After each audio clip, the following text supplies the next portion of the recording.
Point 1। Number 2 point 4C में कितने steps हैं? 4। कितने हैं?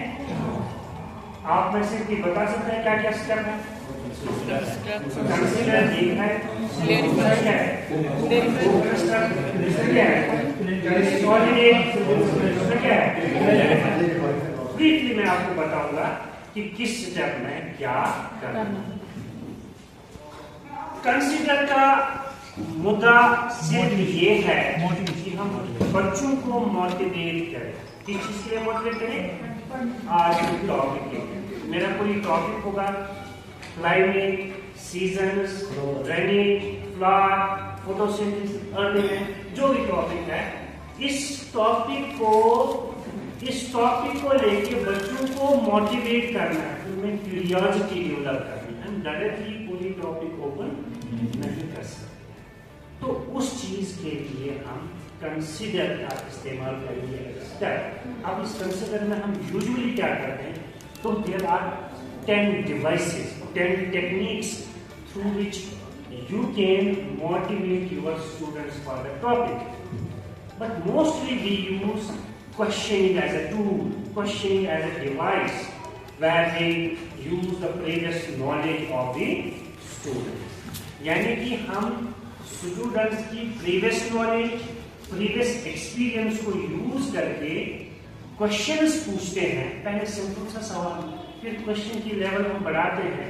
फाइनली जब हम 5-6 सवाल पूछते हैं तो हम आगे बढ़ते जा रहे हैं, तो रेस्पॉन्स कम आता जा रहा है बच्चों की तरफ से, क्योंकि हम लेवल बढ़ा रहे हैं क्वेश्चन की। तो लास्ट में जो हम सवाल पूछेंगे उसका जवाब नहीं आता है। कहीं ना कहीं बच्चों में एक क्यूरियोसिटी हो जाती है कि व्हाट नेक्स्ट, तो यहाँ आप अपॉर्चुनिटी ले सकते हैं, तो वहाँ आप अपनी टॉपिक ओपन कर सकते हैं। दिस इज कंसेप्ट, ठीक है ना। क्वेश्चन थियरम आप दिखा सकते हैं, शॉर्ट डेमोन्स्ट्रेशन कर सकते हैं, वीडियो दिखा सकते हैं, ठीक है ना। तो बच्चों को किसी न किसी तरीके से मोटिवेट कर सकते हैं। हो गए। अब दूसरा क्या है?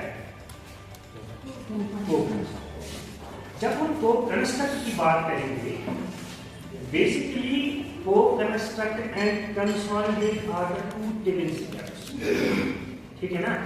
एक्चुअल लेसन जो है वो यही 2 स्टेप्स में चलेगा। किन स्टेप्स में?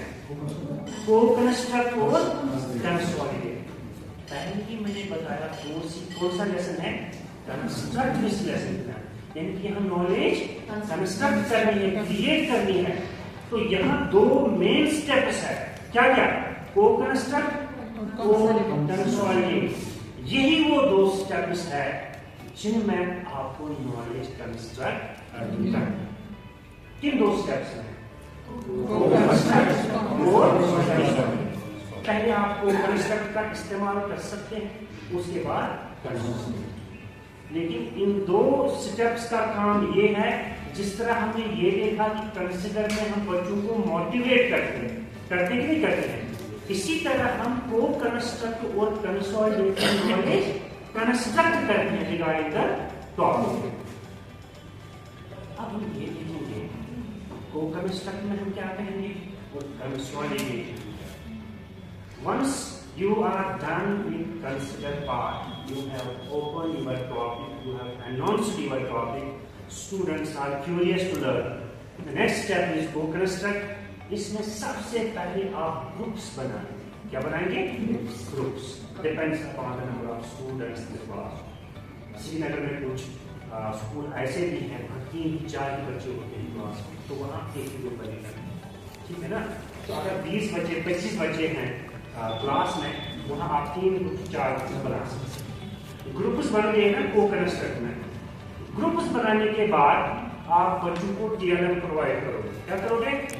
जो TLM आपने बनाया होगा, teaching add, your model, your chart, your video, ठीक है ना।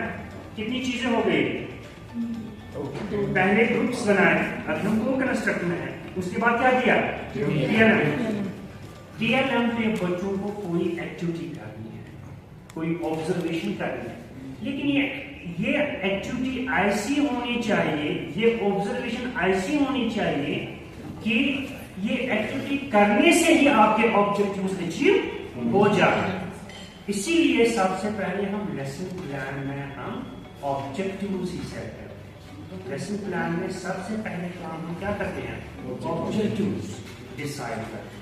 फिर ऑब्जेक्टिव्स के हिसाब से हम थ्योरम सेट करते हैं, ऑब्जेक्टिव्स के हिसाब से हम एक्टिविटी डिजाइन करते हैं, क्योंकि at the end of the lesson we have to achieve the learning outcomes. तो को कंस्ट्रक्ट में सबसे पहले ग्रुप्स बन गए। ग्रुप्स बनाने के बाद आप बच्चों को टीएलएम प्रोवाइड करोगे, और जब उन्होंने टीएलएम लिया अब वो एक्टिविटी करेंगे, ऑब्जर्वेशन करेंगे, ठीक है ना। अब बच्चे क्या करते हैं, ऑब्जर्वेशन में एक दूसरे के साथ कम्युनिकेट करते हैं, डिस्कस करते हैं। Teacher is there as a facilitator. Teacher को देखना है कि उनकी एक्टिविटी क्या है, उनकी ऑब्जर्वेशन क्या है। जहां भी टीचर को लगेगा कि बच्चों को थोड़ी सी हेल्प करने की जरूरत है, एक क्लिप देने की जरूरत है, समझाने की जरूरत है एक्टिविटी में, टीचर कर सकता है। क्योंकि टीचर क्या है, फैसिलिटेटर। टीचर को लर्निंग एक्टिविटी फैसिलिटेट करनी, ठीक है ना। ऐसा ना हो कि देखो ये आप बच्चों का काम है, टीचर इधर कुर्सी पे बैठेगा नहीं, क्लासरूम में कुर्सी होनी ही नहीं चाहिए। तो बच्चे यहाँ ऑब्जर्वेशन करेंगे, एक्टिविटी में जाएंगे। जब वो ऑब्जर्वेशन करेंगे, एक्टिविटी में जाएंगे, कहीं ना कहीं बच्चे कोई ना कोई चीज, किसी ना किसी चीज को डिस्कवर करेंगे। तो उसका नो आइडिया बेस्ट बन जाएंगे, नो नॉलेज भी ग्रो, ठीक है ना। जब वो टीएलएम भी देखेंगे, ऑब्जर्वेशन भी करेंगे, एक्टिविटी भी करेंगे, इस काम के थ्रू बच्चों में नए नए आइडियाज जनरेट। ये जो बच्चों में नए आइडियाज आ गए ना, यही न्यू नॉलेज है, यही आपके लर्निंग आउटकम्स है, ठीक है ना। तो अब नेक्स्ट स्टेप क्या है, कंसोलिडेट। क्लैरिफाई की मैंने बात नहीं, कंसोलिडेट में हम बच्चों को एक मौका प्रोवाइड करेंगे कि जो उन्होंने डिस्कवर किया, कंसिडर में जो उन्होंने ऑब्जर्व किया, जो उन्होंने एक्सप्लोर किया, वो ग्रुप वाइज सामने आएंगे और अपनी ऑब्जर्वेशन, अपनी डिस्कवरी, अपनी एक्सप्लोरेशन पूरी क्लास के सामने पेश रखेंगे। कंसिडर अपनी न्यू आइडियाज पूरी क्लास के सामने रखेंगे। यही आपके ऑब्जेक्टिव्स होने चाहिए। इसका मतलब है at the end of the consolidated part, you will be able to realize your learning outcomes. कहाँ पे? अगर आपसे कोई पूछेगा कि वो कौन सा स्टेप है फोर्सी में जिसमें आप अपने लर्निंग आउटकम्स को अचीव करेंगे, वो स्टेप क्या है? कंसोलिडेट की बात मैंने कहीं पे नहीं, मैंने कंसिडर में बोला मोटिवेशन, को कंस्ट्रक्ट मैंने बोला की जरूरत नहीं। एक तो ये चीज है, अगर इसकी जरूरत पड़ गई तो हम क्लैरिफाई का इस्तेमाल करें।